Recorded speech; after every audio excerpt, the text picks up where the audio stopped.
नमस्कार, मैं रविश कुमार। जब कई साल से गोदी मीडिया विपक्ष को रोकने में लगा ही हुआ है, तब फिर यूपी प्रशासन क्यों विपक्ष को रोकने के लिए इतनी मेहनत करता रहा।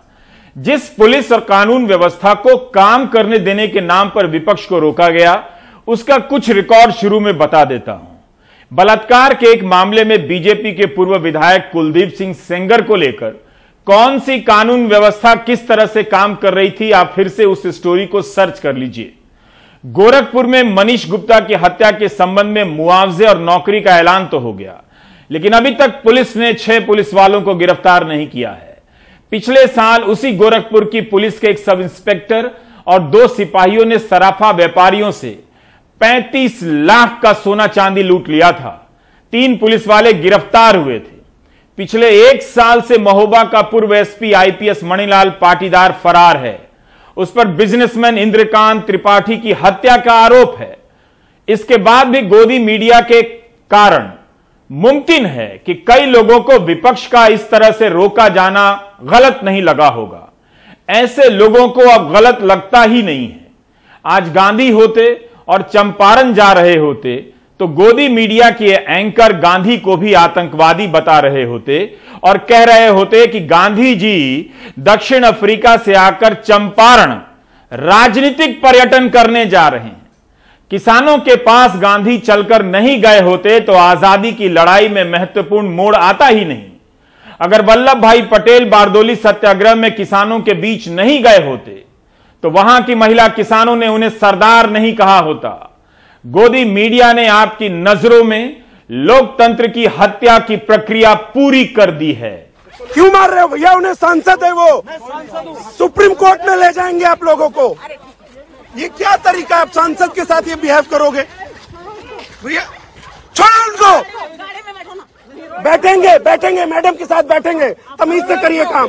आज में जो प्रियंका जी पे हाथ उठाए, किस आधार पे, क्या गलती है इनकी? क्यों हाथ उठाए? गवाही दे रहा हूं, मैंने देखा। इनमें से कोई गांधी नहीं है, न सरदार है, लेकिन जिस तरह से पुलिस ने राज्यसभा के सांसद दीपेंद्र हुड्डा को धक्का दिया, उसमें आपको विपक्ष का पर्यटन दिखा या प्रशासन का पतन।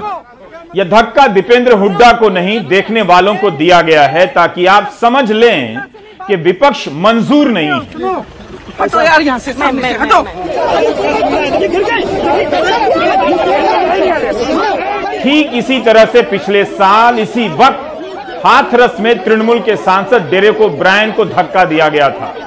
तृणमूल के सांसद हाथरस की पीड़िता के घर जाना चाहते थे, जिसके शव का अंतिम संस्कार पुलिस की सुरक्षा में रातों रात कर दिया गया था। पीड़िता के शव को उसके घर के आंगन में ले जाने की इजाजत नहीं दी गई। हाथरस पहुंचने के क्रम में यूपी पुलिस ने राहुल गांधी को धक्का देकर गिरा दिया था। क्या यह किसी भी तरह से राजनीतिक पर्यटन का मनोरम दृश्य कहा जा सकता है? उस वक्त राहुल गांधी और प्रियंका को रोकने के लिए धारा 188 लगी थी और आपदा प्रबंधन एक्ट का सहारा लिया गया था। कानून है इस देश में, तुम्हारे प्रदेश में नहीं होगा। इस देश में कानून है। प्लीज कुछ नहीं, तुमने मुझे ढकेल के तुम यहाँ लाए हो, मुझे जबरदस्ती ले जा रहे हो। उसी तरह से प्रियंका गांधी को लखीमपुर खीरी जाने से रोका जाने लगा। पिछले साल जो हाथरस था, इस साल लखीमपुर खीरी है। पुलिस के साथ उनकी यह बहस बता रही है कि पुलिस की ताकत का इस्तेमाल किस काम के लिए होने जा रहा है। कानून के नाम पर कागजी लिखा पढ़ी के बहाने किसी को भी जिंदगी भर के लिए फंसा देने वाली पुलिस विपक्ष को रोकने के लिए बिना लिखत पढ़त के आ गई। प्रियंका गांधी और बसपा महासचिव सतीश मिश्रा पुलिस से आदेश की कॉपी मांगते रहे, उन्हें कॉपी नहीं दी गई। प्रियंका गांधी पैदल चलती रहीं और बार बार रोकी जाती रहीं और अंत में सीतापुर में रोक ली गईं। दिखाओ, इसमें बिठाओगे मुझे तो मेरा अपहरण करोगे। ये है लीगल स्टेटस तुम्हारा, समझे? मत समझो कि मैं नहीं समझती। अभी तो अरेस्ट करो। अरेस्ट करो अरेस्ट। हम खुशी से जाएंगे तुम्हारे। हमने अगर कोई गलती कर रखी है, जबरदस्ती घेर रहे हो, ढकेल रहे हो ना, इसमें आप physical assault, attempt to kidnap, attempt to molest, attempt to harm, समझे? समझती हूँ मैं सब कुछ।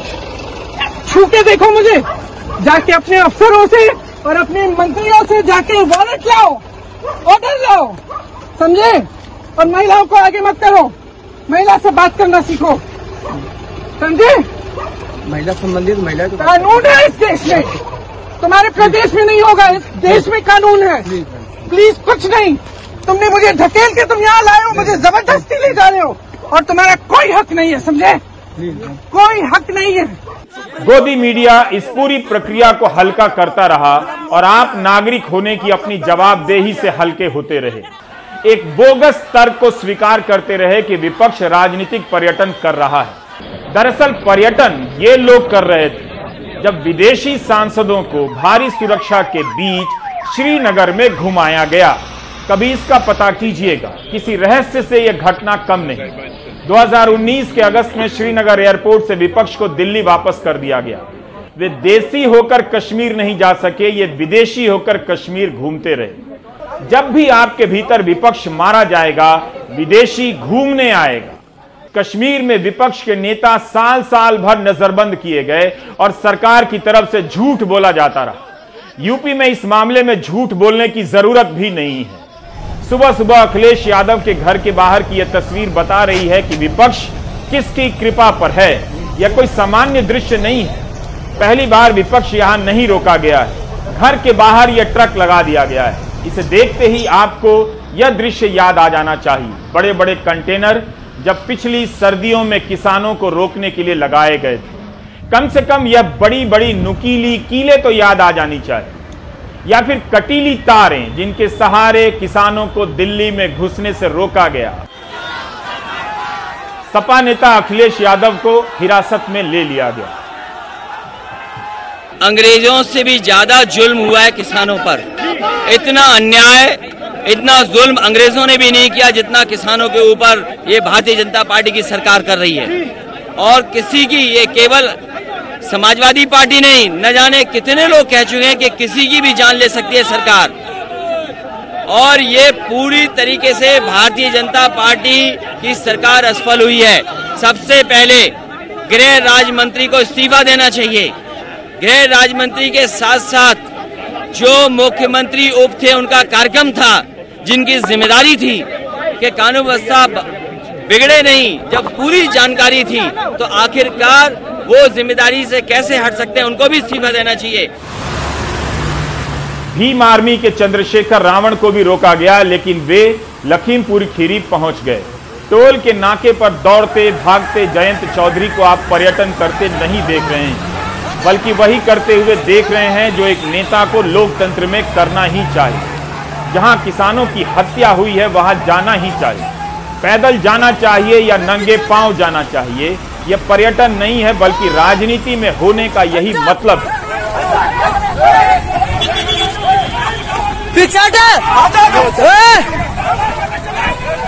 आप ही कहते हैं कि राजनेता घर बैठ गए। जब वे घर से बाहर आते हैं तो घर में नजरबंद कर दिए जाते हैं, तब आप ही कहते हैं ये पर्यटन करते हैं। ये कमाल है। इसके लिए गोदी मीडिया को दीजिए धन्यवाद। आपके भीतर और देश में विपक्ष को खत्म करने की प्रक्रिया को वैधता मिल चुकी है।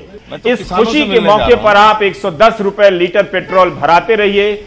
आम आदमी पार्टी के नेता संजय सिंह को भी 2:30 बजे रात रोक दिया गया। आप एक एसडीएम है, ICS अधिकारी है, तो कारण बताएंगे। मैं एक सांसद हूँ, शोक संवेदना व्यक्त करने जा रहा हूँ। अपराध क्या है, किस धारा में अपराध है, बता दीजिए। सर, गेस्ट हाउस में जाना कोई अपराध नहीं है। नहीं, गेस्ट हाउस में जाना नहीं, मैं तो जा रहा हूँ किसान जो मारे गए हैं उनमें शोक संवेदना व्यक्त करने। वो किस धारा में अपराध है, इतना मुझे बता दीजिए। अपराध बिल्कुल नहीं है, तो मुझे अरेस्ट कीजिए। अपराध नहीं, अरेस्ट नहीं करेंगे। क्यों आपने रास्ते में 2:30 बजे मुझे क्यों रोका हुआ है रात में, ये तो बताइए। आप नहीं हुआ है, शांति व्यवस्था के लिए हमारी जिम्मेदारी सर। यहाँ पे शांति व्यवस्था में 1000 आदमी के साथ चल रहा हूँ क्या? कितने लोग हैं मेरे साथ? कोई हथियार लेके चल रहा हूँ? कोई सुरक्षा है हमारे पास? आप उस पर चले जाइएगा सर। तो इस तरह से विपक्ष के नेता रविवार रात और सोमवार दिन भर रोके जाते रहे। वे लखनऊ से लखीमपुर खीरी नहीं पहुंच सके। आज सुबह किसान एकता मोर्चा ने यह ट्वीट किया, जिसमें लिखा था, good morning India, slept well, ठीक से नींद आई। Here is how farmers in Lakhimpur Kheri spend the night. यहां देखिए लखीमपुर खीरी के किसानों ने रात कैसे गुजारी। Guarding the slain from being stolen and hurriedly cremated by the state. मार दिए गए किसानों के शवों की रक्षा करते हुए ताकि राज्य इन्हें छीनकर इनका अंतिम संस्कार ना कर दे। हैशटैग लखीमपुर किसान नरसंहार। पहरा विपक्ष पर ही नहीं, सूचनाओं पर भी लगा है। गोदी मीडिया इस पूरी घटना को किसान बनाम बीजेपी के रूप में खड़ा करने में लगा है। वो कर देगा। एक बड़े हिस्से को समझा दिया गया है कि ये लोग किसान नहीं हैं। जो ऐसा मानते हैं वे ये सवाल तक नहीं करते कि जो किसान नहीं हैं वो किसानों के मुद्दे के लिए क्यों 10 महीने से आंदोलन कर रहे हैं और जान दे रहे हैं। क्या इतना आसान है? जिस दौर में विपक्ष का विपक्ष होकर कहीं पहुंचना असंभव हो, उस दौर में किसान की जगह नकली किसान बनकर कोई कैसे 10 महीने से आंदोलन कर सकता है? अगर यह किसान नहीं है तो फिर सरकार ने 22 जनवरी से पहले तक किससे बात की थी? यूपी के ही ये दोनों अखबार हैं। अमर उजाला लिखता है कि किसानों को केंद्रीय मंत्री के बेटे की गाड़ी ने कुचला, संघर्ष 8 मरे। दैनिक जागरण लिखता है लखीमपुर खीरी में किसानों का उपद्रव, 8 मरे। जिन किसानों को कुचल दिया गया उनके बारे में यूपी का सबसे बड़ा अखबार उपद्रवी लिखता है। दैनिक जागरण के लिए अगर मगर कुछ नहीं, सीधा उपद्रवी। तो इस तरह से तय किया जा रहा है कि आप इस घटना को कैसे और कितना देखेंगे। गोदी मीडिया के जरिए विपक्ष और आंदोलन के खिलाफ माहौल बनाया जाता है, जिसका फायदा उठाकर प्रशासन विपक्ष को ही नजरबंद कर देता है, इंटरनेट बंद कर देता है। किसी की भी मौत दुखद है। जिन 4 लोगों की मौत बाद में हुई उनकी भी मौत कम दुखद नहीं है। लेकिन किसानों पर गाड़ी चढ़ाने की घटना को बाद की घटना से बराबर नहीं किया जा सकता है।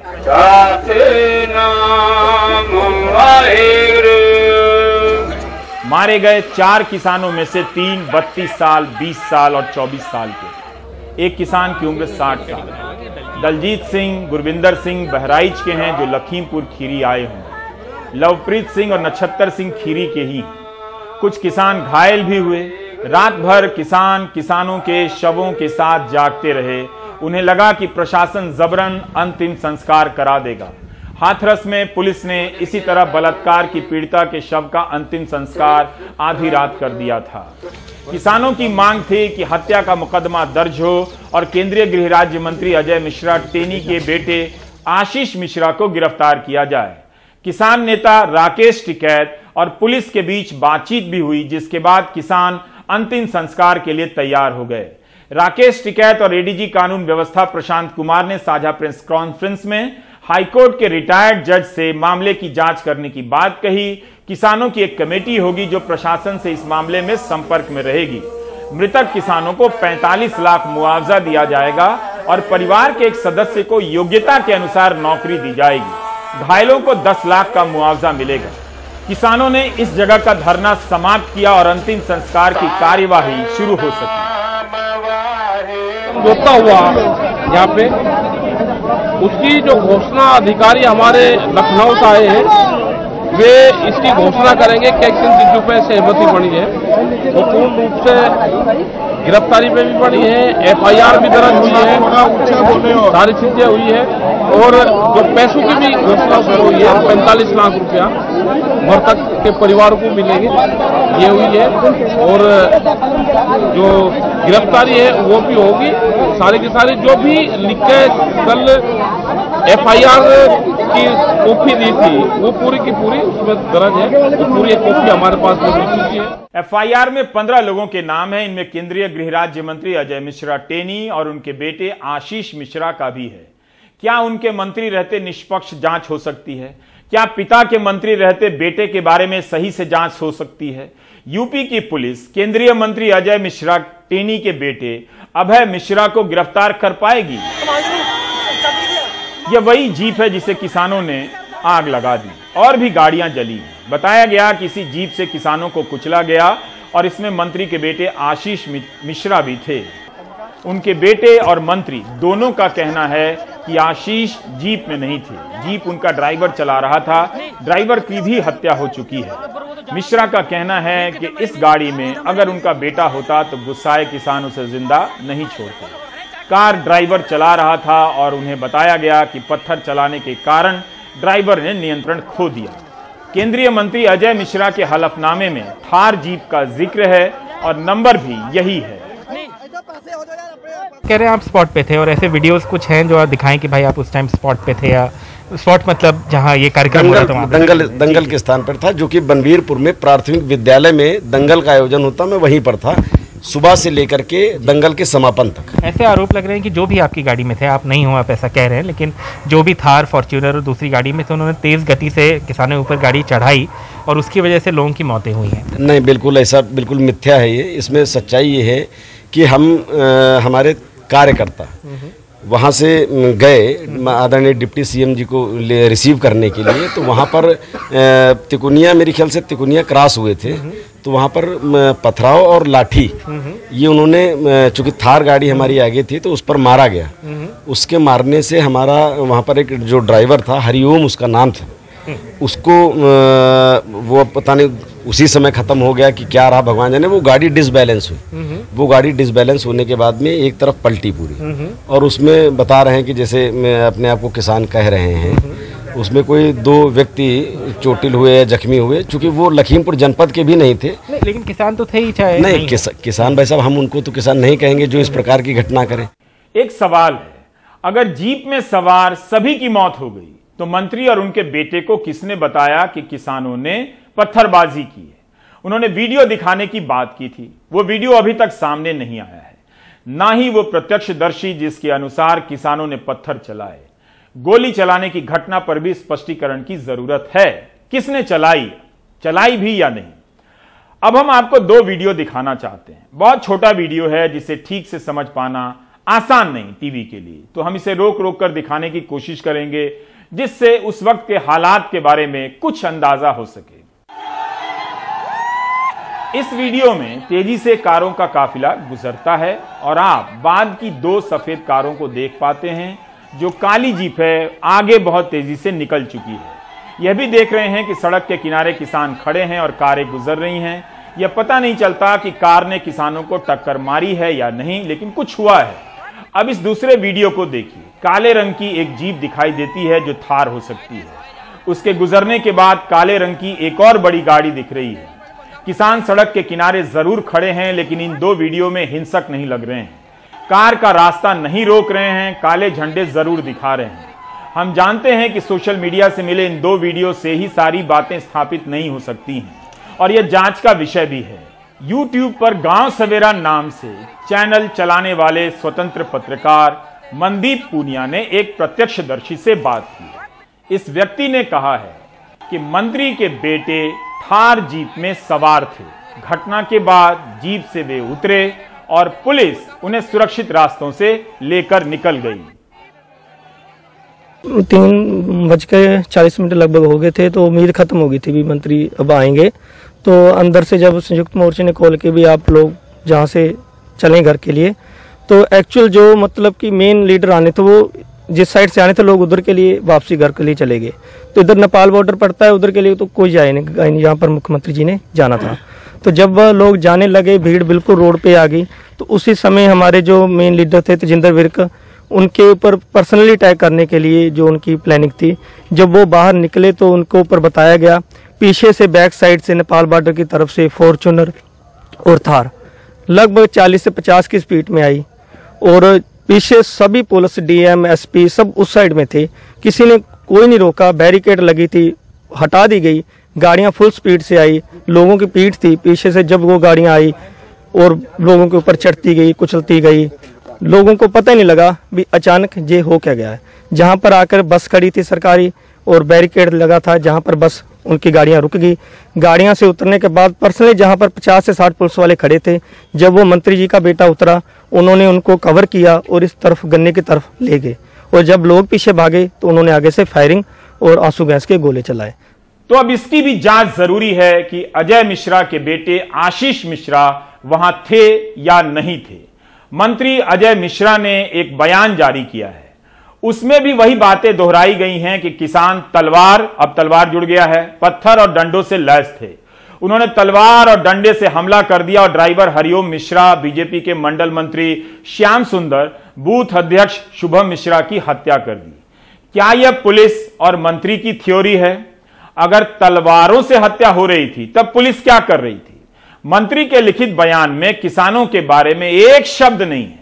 शुभम के परिवार वालों ने शिकायत दर्ज कराई है कि उनका बेटा दंगल में भाग लेने गया था, उसे तेजेंद्र सिंह विर्क और अन्य लोगों ने तलवार और लाठी से मारा है। इस राजनीति में कितने ही लोगों की मौत हो गई, नेता आगे बढ़ जाएंगे, लेकिन जिनके यहां मौत हुई है वो उम्र भर सिसकते रहेंगे। शुभम की हत्या का आरोप जिस तेजिंदर सिंह विर्क पर लगाया गया है, ट्रिब्यून की संवाददाता सुमेधा शर्मा ने ट्वीट किया है कि तेजिंदर सिंह विर्क को चोट आई है, गंभीर चोटें आई हैं। डॉक्टरों ने रुद्रपुर से मेदांता अस्पताल में भर्ती के लिए कहा है। हमारे सहयोगी कमाल खान ने घायल किसानों से बात की। हमारे साथ यहाँ सोनी जी हैं जो लखीमपुर खीरी के ही पलिया इलाके के किसान हैं। वो यहाँ पे आए थे काले झंडे दिखाने के लिए। इनका कहना है कि इनके पैर के ऊपर ये गाड़ी चढ़ गई है। ये इन्होंने यहाँ पे प्लास्टर लगाया हुआ, ये उसके चश्मदीद गवाह हैं। क्या हुआ था थोड़ा बताइए। सांसद जी के लड़के इधर से तिकुनिया की साइड से गाड़ी भगाते गुंडों से भरी हुई गाड़ियाँ लेके आए और भगाते 120 की स्पीड से भगाते हुए लेके आए। फिर ऊपर हम लोगों के ऊपर रौंदते हुई चली गई। हमारे साथ तेजेंद्र विर्क जी भी थे जो अध्यक्ष हैं हमारे उत्तराखंड के, वो भी थे, उनको भी कुचल दिया, उनके भी सरों में चोटें आई। और भी हमारे किसान हैं, 4 से 5 किसान शहीद हो गए इसमें। तो फिर क्या हुआ थोड़ा बताइए। चीख पुकार मच गए, वो भाग गए? हाँ भाग गए, वो सांसद जी के लड़के फायरिंग करते हुए भाग गए। कमाल खान ने किसान मनदीप सिंह से भी बात की। उनके किसान पिता की मौत हो गई। मनदीप भारतीय सेना में काम करते हैं। नहीं, मैं तो ड्यूटी पर था अपने एसएसबी में अल्मोड़ा में। उसके बाद शाम को हमें खबर मिली, फिर हम रात को वहाँ से निकले, सुबह यहाँ पहुँचे। तो जो लोग यहाँ मौजूद थे उन्होंने क्या बताया? आपके पिताजी के साथ क्या हुआ? यही बताया कि गाड़ी उधर से काफी स्पीड में आई और ये टहनी के लड़के थे, सबको चलते हुए निकल गए। तो ये हादसा था या जानबूझ के कुचला गया है इसलिए कि क्योंकि किसान आंदोलन कर रहे हैं? आप खुद ही सोचिए, जब इतनी भीड़ होगी तो इतनी स्पीड में कौन गाड़ी लेकर आएगा। 25 सितंबर को केंद्रीय गृह राज्य मंत्री अजय मिश्रा टेनी ने संपूर्णा नगर की जनसभा में बोल दिया, आप भी ध्यान से सुनिए, कि सुधर जाओ नहीं तो सामना करो आकर, हम सुधार देंगे। मैं सिर्फ सांसद और विधायक नहीं हूं, इससे पहले मैं क्या था यह भी जान लें, लखीमपुर छोड़ना पड़ जाएगा। क्या प्रधानमंत्री को मंत्री बनाते समय यह पता था कि इससे पहले ये क्या थे? वैसे लोकतंत्र की मां, मदर, भारत में किसी मंत्री का यह बयान काफी होना चाहिए कि प्रधानमंत्री के कर कमलों द्वारा वो बर्खास्त कर दिया जाए। लेकिन मंत्री जी पहले क्या रहे होंगे, मैं यही सोच रहा हूं। इसका अंदाजा मंत्री जी के इस वायरल वीडियो से हो जाता है। इसमें वे कार का शीशा नीचा कर किसानों को ठेंगा दिखा रहे हैं, थम्स डाउन कर रहे हैं, उकसा रहे हैं, चिढ़ा रहे हैं। सड़क की दूसरी तरफ किसान उन्हें काले झंडे दिखा रहे हैं। क्या लोकतंत्र की मां, इंग्लिश में मदर, भारत के किसी मंत्री को ऐसा करना शोभनीय है? नहीं है तो इन्हें कैबिनेट मंत्री बनाया जाना चाहिए। ऐसे 10-15 लोग यहाँ पर शोर मचाते तो यहाँ पूरे देश में फैल जाना चाहिए था आंदोलन। अगर कृषि कानून खराब होते क्यों नहीं फैला? 10-11 महीने हो गए। मैं ऐसे लोगों को कहना चाहता हूँ कि सुधर जाओ, नहीं तो सामना करो आके, हम आपको सुधार देंगे। 2 मिनट लगेगा केवल। पीलीभीत से बीजेपी के सांसद वरुण गांधी ने मुख्यमंत्री आदित्यनाथ को एक पत्र लिखा है कि किसानों को निर्दयतापूर्वक कुचलने की जो घटना हुई है उससे सारे देश में पीड़ा और रोष है। किसान हमारे नागरिक हैं, उनके साथ संयम पूर्वक बर्ताव होना चाहिए। बीजेपी की सहयोगी जनता दल यूनाइटेड के वरिष्ठ नेता केसी त्यागी ने गृह राज्य मंत्री अजय मिश्रा के इस भाषण को उकसाऊ बताया है। कहा है कि जिस कार्यक्रम में यह भाषण दिया गया उसमें मंत्री को काले झंडे दिखाए गए थे, बाद में काला झंडा दिखाने वाले किसानों के यहां छापे पड़े और केस हुआ। क्या यह तनाव पैदा करना नहीं है? काला झंडा दिखाना कौन सा बड़ा अपराध है कि इस पर छापे पड़ेंगे और मुकदमे किए जाएंगे? देखिए, 25 सितंबर को राज्य मंत्री मिश्रा जी के कार्यक्रम में काले झंडे दिखाए जाते हैं। उसके बाद किसानों का आंदोलन चल ही रहा सब जगह। जिन लोगों ने काले झंडे दिखाए उन लोगों के घरों पे छापे पड़े, पुलिस ने उनके खिलाफ केस दर्ज किए। उसी बीच में केशव प्रसाद मौर्य डिप्टी सीएम का वहां पे प्रोग्राम तय हो जाता है और हालात इतने खराब हो जाते हैं कि डिप्टी सीएम को हेलीपैड छोड़ने के बजाय बाई रोड आना पड़ता है। LIU की रिपोर्ट है कि उन्होंने इस बात की चेतावनी पहले दे दी थी, लेकिन फिर भी कोई तैयारी नहीं की गई। इसके लिए कौन जिम्मेदार है? पिछले 10 दिन से, यानी कि 25 तारीख से लेकर के 5 और 3 8 दिन तक जिला प्रशासन, LIU, आपकी CID क्या करते रहे? और ऐसे उन लोगों पर पहले से मुकदमे दर्ज थे, जिसमें इनके परिवार के सदस्यों के द्वारा दिए गए वक्तव्य, जिसमें यह कहना राज्यमंत्री का कि पलिया नहीं लखीमपुर खीरी तक छोड़ना पड़ जाएगा, ये किसी संभ्रांत राजनेता की भाषा नहीं। अच्छी बात है कि किसी ने गलत को गलत कहा, लेकिन केसी त्यागी को पता होना चाहिए कि मोदी मंत्रिमंडल में एक मंत्री हैं जिनका गोली मारने के नारे लगाते हुए का वीडियो सामने आया था। मंत्री जी राज्य मंत्री से कैबिनेट मंत्री हो गए। यही नहीं, घटना के बाद मंत्री अजय मिश्रा ने बयान दिया है कि इलाके में किसानों के बीच बब्बर खालसा जैसे आतंकी संगठन सक्रिय हैं। अगर ऐसा है तो फिर यूपी सरकार ने मुआवजे और सरकारी नौकरी का ऐलान क्यों किया? क्या सरकार ने सुनिश्चित कर लिया है कि ये बब्बर खालसा से जुड़े हुए लोग नहीं हैं? निश्चित रूप से किसानों के बीच में छुपे हुए उपद्रवी, जैसे लगातार किसान आंदोलन शुरू होने के समय से ही बब्बर खालसा ऐसे बहुत सारे आतंकवादी संगठन लगातार ये प्रयास कर रहे थे कि देश में अशांति को फैलाया जाए, देश में अराजकता बढ़े, और इसी क्रम में मुझे लगता है ये घटना हुई है। 10 महीने से चल रहे किसान आंदोलन के दौरान कई बार किसानों को उकसाया गया, लेकिन उन्होंने शांति का रास्ता नहीं छोड़ा। लखीमपुर खीरी की घटना के बाद भी पुलिस की बातचीत के बाद किसान जल्दी मान गए और शांति को रास्ता दे दिया, लेकिन किसान आंदोलन को लेकर आतंकवाद का भूत खड़ा करने का यह अभियान थम नहीं रहा। 1 महीना पहले करनाल के तत्कालीन SDM आयुष सिन्हा अपने सिपाहियों को निर्देश दे रहे थे कि किसानों का सर फोड़ दें। अब हरियाणा के मुख्यमंत्री का एक वीडियो आया है। वे बीजेपी के कार्यकर्ताओं से कह रहे हैं कि अपना संगठन बनाना है और किसानों पर कैसे लाठी चलानी है। और अगर हर जिले में, खास करके ये उत्तर और पश्चिम हरियाणा के, दक्षिण हरियाणा में समस्या ज्यादा नहीं है, लेकिन उत्तर पश्चिम हरियाणा के हर जिले में अपने किसानों के 500, 700, 1000 लोग आप लोग अपने खड़े करो, उनको वॉलंटियर बनाओ, और फिर जगह जगह 60 60 समाचारे। क्या अर्थ होता है इसका? जैसे को तैसा ठालो ठंडे हैं, ठीक है। मुख्यमंत्री ही अपने संगठन के लोगों को डंडे चलाने की सीख दे रहे हैं। अगर इस तरह का वीडियो किसी किसान का मिल गया होता तो गोदी मीडिया क्या हाल करता किसानों का। इस एक वीडियो के आधार पर भारत की जनता को ही किसानों के खिलाफ भड़का देता। किसान मोर्चा ने राष्ट्रपति को पत्र लिखा है कि मुख्यमंत्री को बर्खास्त करें। लोकतंत्र की मां, इंग्लिश में मदर, भारत के एक मुख्यमंत्री का यह बयान, लोकतंत्र की मां, इंग्लिश में मदर, भारत के बेटों को सुनने में ठीक तो नहीं लगना चाहिए। यह लोकतंत्र की मां, इंग्लिश में मदर, भारत के एक पत्रकार का सवाल है। इस घटना में एक पत्रकार की भी मौत हो गई है। 35 साल के रमन कश्यप किसानों का प्रदर्शन कवर कर रहे थे। रमन कश्यप साधना न्यूज के लिए काम करते थे। कमाल खान ने उनके पिता राम दुलारे जी से बात की है। तो उधर से भी काफिला आ रहा था और इधर से भी आ रहा था, उसके बीच में वो थे। तो उसमें सर जो पत्रकारों का काम होता है वो इसीलिए मतलब वो भी उनका काम था, तो वहीं गए थे रिपोर्टिंग के लिए। उसमें फिर मतलब जो है पता लगा कि वो कहीं मिल नहीं रही है डेड बॉडी। रात में सुबह मेरे पास फोन 3 बजे आया कि एक लड़का मतलब यहाँ लखीमपुर में आया है, उसको कोई पहचान नहीं रहा है। हम लोग जब गए तब देखा, हमने कहा तो मेरा बेटा है। कितनी उम्र थी रमन जी की? 35 साल थी। तो अभी आप लोग क्या चाहते हैं? अब हम तो ये चाहते हैं कि मतलब जो है, अब एक पोती मेरी है, एक बेटी है और एक बेटा है रमन के, और बहू है। तो कम से कम मतलब जो है मुआवजे के लिए 50 लाख रुपए चाहिए परिवार को, और मेरी बहू को सर्विस मिलनी चाहिए, सरकारी सर्विस मिलनी चाहिए। कानून व्यवस्था के नाम पर छत्तीसगढ़ और पंजाब के मुख्यमंत्री के हेलीकॉप्टर को उतरने की इजाजत नहीं दी गई। मुख्यमंत्री होते हुए भी दोनों यूपी नहीं जा सके। पिछले साल इसी वक्त हाथरस की बलात्कार पीड़िता से मिलने को लेकर भारी संख्या में पुलिस बल तैनात कर दिया गया था। 3 अक्टूबर के दिन प्रियंका गांधी किसी तरह से पीड़िता के परिवार से मुलाकात कर सकी थी। ठीक 1 साल बाद वे इस कमरे में बंद हैं और सफाई कर रही हैं। उनके सहयोगी ने ही यह वीडियो बनाया होगा।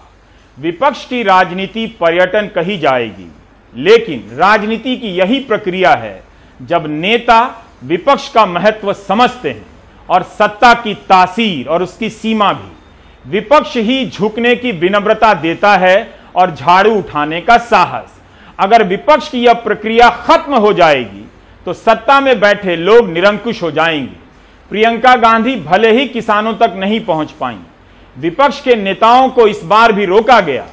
सब पूछते रहे कि रोकने का कारण बताइए, गिरफ्तार कर लीजिए, लेकिन जवाब नहीं मिला। जो घटनाक्रम हुआ उसके लिए जो जिम्मेदार लोग सत्ता में बैठे हैं उनको इस्तीफा देना चाहिए। नैतिकता के आधार पर, प्रमाण के आधार पर कोई कार्रवाई नहीं हो रही, उनको बचाने का काम कर रहे हैं। इसलिए इनकी नीयत में खोट है। किसानों के हितों के खिलाफ ये लोग कानून बनाते हैं। देश में आंदोलन चल रहा है, चलता रहेगा। ये तीनों कृषि कानूनों को हम वापस करा के मानेंगे। लेकिन जिन लोगों की शहादत हुई है, जो लोग मारे गए हैं किसान निर्दोष, उनके जो कार्रवाई करनी है सरकार को, वो मैं समझता हूं सिटिंग सुप्रीम कोर्ट का जज कोई करेगा। समय सीमा निर्धारित होगी, तब उनको न्याय मिलेगा। संवेदनशील सरकार है योगी जी की, और इसको गहराई से जाते हुए इसका इन्वेस्टिगेशन हो रहा है। और मुख्यमंत्री जी स्वयं कह चुके हैं, जो भी दोषी होएगा उसको कड़ी से कड़ी सजा दी जाएगी। लेकिन जो विपक्ष के लोग हैं वो राजनीतिक अवसरवादी हैं और चुनाव सिर पे है, तो उसको देखते हुए एक पॉलिटिकल टूरिज्म चल रहा है। अब लखीमपुर की तरफ जाएंगे और पॉलिटिकल टूरिज्म के साथ साथ एक जो पॉलिटिकल कंपटीशन होता है उसके लिए भी होड़ लग गई है। मूल बात यह है कि किसानों के साथ ऐसा क्यों किया जा रहा है। उन्हें लेकर हरियाणा के मुख्यमंत्री हों या फिर केंद्रीय गृह राज्य मंत्री हों, इस तरह के बयान अभी तक क्यों दिए जा रहे हैं? क्या यह सत्ता का पर्यटन है या सत्ता का अहंकार है? किसी को देश से ही निकालने की बात हो रही है तो किसी को लखीमपुर खीरी से निकालने की धमकी दी जा रही है। पूरे देश को नेताजी का मोहल्ला बना दिया गया है। आप ब्रेक ले लीजिए।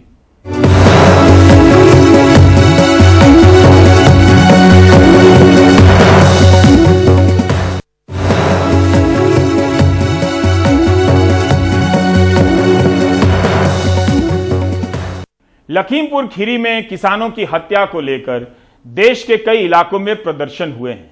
बेंगलुरु से लेकर ग्रेटर नोएडा तक, पंजाब और हरियाणा के कई इलाकों में भी। लहू है, जिस्म च जान है, ये काले कानून पंजाब च लागू नहीं होने देंगे।